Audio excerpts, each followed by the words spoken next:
Bismillahirrahmanirrahim. Bismillahirrahmanirrahim. Assalamu alaikum dear students. How are you all? Hope so you are all fine. Students, ninth class का chapter number 3. Today we will discuss about three kingdom classification system. Last lecture में हमने to kingdom classification system की बात की थी. आज हम जो है वो थ्री किंगडम क्लासिफिकेशन सिस्टम की बात करेंगे जी. 1886 Ernst Haeckel solve the first objection and proposed a third kingdom. ठीक है, 1866 की बात है. साइंटिस्ट है जी अर्नस्ट हैकल. एमसीक्यूज़ के लिए आपने ये नाम याद रखना है. थर्ड किंगडम क्लासिफिकेशन सिस्टम किसने इंट्रोड्यूस करवाया था? अर्नस्ट हैकल ने. ठीक है, और प्रपोज्ड किया था थर्ड किंगडम क्लासिफिकेशन सिस्टम को. ठीक है, protista to accommodate euglena like organism. He also include bacteria in kingdom protista. Kingdom protista इसने ये जो थर्ड किंगडम क्लासिफिकेशन सिस्टम दिया था, जिसमें एक किंगडम प्रोटिस्टा जो है इसको इसने हाईलाइट किया था जी. और बैक्टीरिया जो थे इसको भी उन्होंने किंगडम प्रोटिस्टा में शामिल किया. In this system fungi were still included in the kingdom Plantae.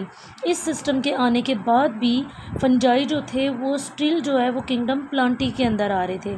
ठीक है, क्योंकि बेसिकली बात यह है कि फंजाई जो है ना वो उनमें कुछ करैक्टरिस्टिक्स जो हैं वो लाइक ऑर्गेनिज्म एनिमल की तरह थी और कुछ उनकी प्लांटी की तरह थी. ठीक है, बट क्यों यहाँ पे उनकी अंदर जो है ना वो डिसिमिलैरिटीज़ आ रही थी. सही, और दैट्स वाई वो प्लांटी में भी जो है वो हम लोग कहते थे जी ये प्लांटी में भी नहीं आता और एनिमल में किसी एक इन दोनों में से जो है ना, यानी कि जो फंजाई है ना इसमें दोनों की करैक्टरिस्टिक्स थी. ठीक है, तो ये किसी थर्ड जो किंगडम है उसमें जो है वो इसको ऐड किया जाना चाहिए था. ठीक है, बट स्टिल जो है ये किंगडम प्लांटी के अंदर शामिल था. This system did not clear the difference between prokaryotes and eukaryotes. ठीक है, ये जो थ्री किंगडम क्लासिफिकेशन सिस्टम था अभी तक जो है इसमें प्रोकैरियोट और यूकैरियोट का डिफरेंस जो है वो वाज़ह तौर पर जाहिर नहीं किया गया था. Some biologist disagreed about the position of fungi in kingdom Plantae. अब कुछ बायोलॉजिस्ट जो थे, साइंटिस्ट, वो मुतमईन नहीं थे कि फंजाई जो है उसको किंगडम प्लांटी के अंदर रखा जाए. Fungi resemble plant in many ways but are not autotroph. अब जो फंजाई हैं वो क्यों एग्री नहीं थे कि इसको प्लांटी में नहीं होना चाहिए? क्योंकि आपको पता है कि ऑटोट्रॉफ क्या होते हैं, जो अपने लिए फूड मेकिंग का प्रोसेस खुद करते हैं, अपने लिए खाना खुद बनाते हैं.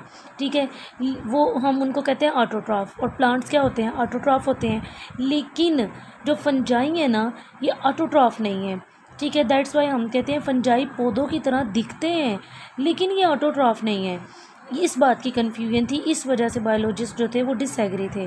ठीक है, they are special form of heterotroph that get their food by absorption. ये एक हेटरोट्रॉफ की एक स्पेशल फॉर्म है जो कि फूड कैसे हासिल करते हैं? एब्जॉर्प्शन से, यानी कि जज्ब करने से. They do not have cellulose in their cell wall. इनकी सेल वॉल के अंदर सेलुलोज जो मटीरियल होता है एक, ठीक है, वो प्रेजेंट नहीं होता जिससे ये सेल वॉल मिल के बनती है. ब्रदर पोसेसिस काइटिन. ठीक है, जबकि इसके अंदर काइटिन मौजूद थी.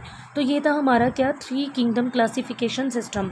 मैंने स्टूडेंट्स आपको जो है वो तीनों इकट्ठे इसलिए नहीं पढ़ाए, two kingdom, three kingdom and five kingdom, ताकि आपको जो है इनमें जो इनका डिफरेंस है वो वाज़ह तौर पर समझ आए. ठीक है, दैट्स वाई मैंने आपको इनके जो है वो छोटे छोटे ही लेक्चर बनाए हैं, लेकिन मैंने आप लोगों के लिए इनको सेपरेट कर दिया है. ठीक है, ताकि आपके लिए समझना जो है वो आसान हो जाए. टू किंगडम में क्या था जी?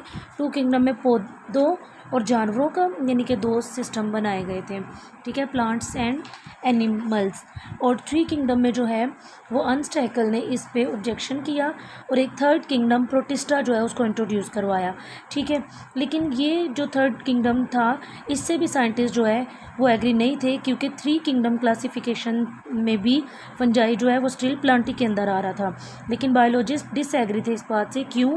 क्योंकि फंजाई जो है वो रिजेंबलेंस रखते हैं प्लांट की तरह, यानी यानी कि ये दिखने में प्लांट की तरह नज़र आते हैं लेकिन ये ऑटोट्रॉफ नहीं थे, ठीक है, ये हेटरोट्रॉफ की एक टाइप है थे, ठीक है, यानी कि ये अपने लिए फूड बनाते हैं अब्जॉर्ब करके दूसरी चीज़ों को।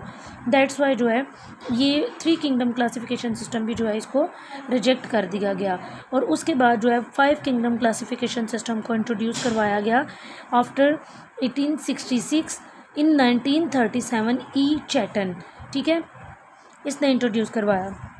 तो नेक्स्ट लेक्चर में हम अपने जो है वो 5 किंगडम क्लासिफिकेशन सिस्टम को जो है वो देखेंगे, ठीक है। कोई क्यूरी कोई क्वेश्चन हो तो आप मुझसे पूछ सकते हैं, कमेंट भी कर सकते हैं। तब तक के लिए स्टूडेंट्स मुझे इजाज़त दीजिए, अपना बहुत सारा ख्याल रखिएगा। अल्लाह हाफिज़।